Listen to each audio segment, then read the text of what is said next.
بسم الله الرحمن الرحیم.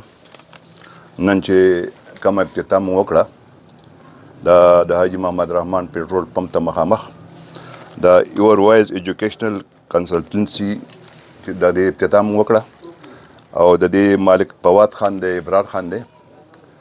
تاسو ټول به په دې خبره پوه یئ چې دا ایجوکیشن چې چا کړی، تعلیم یې کړی، هغه بهر ملک ته پتو کې د خپل کردار ادا کوي.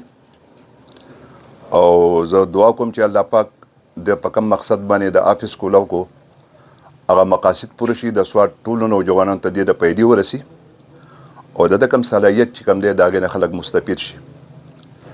زه خوشحالیږم په دې خبره باندې چې زما په سواد کې د بېتحاشه قربانو نه پس امن قایم شوی دی او دلته کې ورځ ته ورځ موږ افتتاح کوو، د رسټورنټ کوو، د هوټلو کوو، د ټریول ایجنسي کوو، د آفیسز کوو.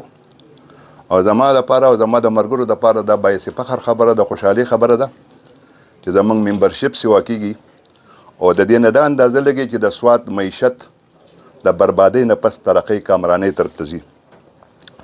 الله پاک نه سوال کوم چې الله پاک دی په دې خپل میشن او مقصد کې کامیاب کړي.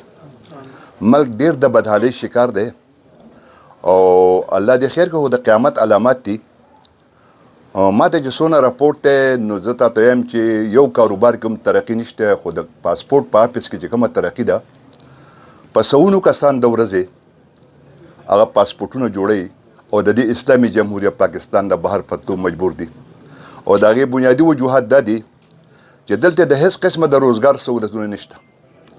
نوجوانانو باندې والدین په لکاو روپۍ ولګوي، 1400 کاله د هغوی نه څه امید یې، تمنا یې چې زما بچی به پی ایچ ډي وکړي، امپل به وکړي، ماسټر به وکړي او دی به د کور اخراجات او د قوم مسایل به حل کړي. خو بدقسمتي دا ده چې پی ایچ ډي وکړي، امپل یې وکړي او هغه بیا د کلاس 4 دپاره درخواست ورکوي که په کلاس 4 کې ورته هم نوکري نه میلاویږي.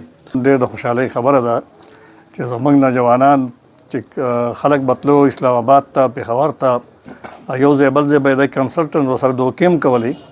نن په خپل کور کې دلته کې د ایجوکیشن انټرنیشنل سطح باندې د هغې لپاره دوی دا اداره کولاو کړه.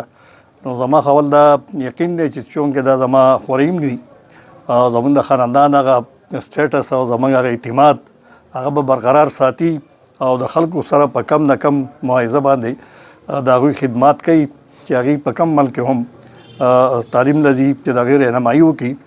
او کم ځای کې چې خرچه کېږي هغه خو به دوی حق یې به اخلي، خو چې مشوره ورکوي کم از کم چې ځوانان په دې پوه کړي چې یاره ته بهر ملک ته ځې چې ته په کم فیلډ کې یا په کم مقصد باندې ځې چې هغې هلته حاصل شي. داسې نه چې بیا هلته په ډریورۍ په مزدورۍ مجبوري او سبق ته پاتې شي. نو اول خو دا خبره ده چې یاره دوی دا سهولت دلته ورکوي.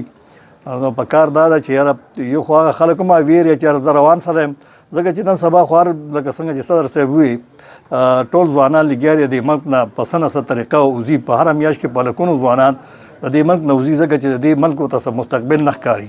دلته کې د آئین پاسداري نشته، دلته کې د انساني حقوقو پاسداري نشته، دلته کې د تجارت او د کاروبار تحفظ نشته. همیشه په دې باندې پابندیانې لګي. نو خلک دې نه مجبور دی چې یاره د رزق په تلاش کې هغه د دې ملک نه خپې وباسي او ځان خپل کډه، خپل بچي، خپل مور پلار په څه طریقه باندې بهر وساتي.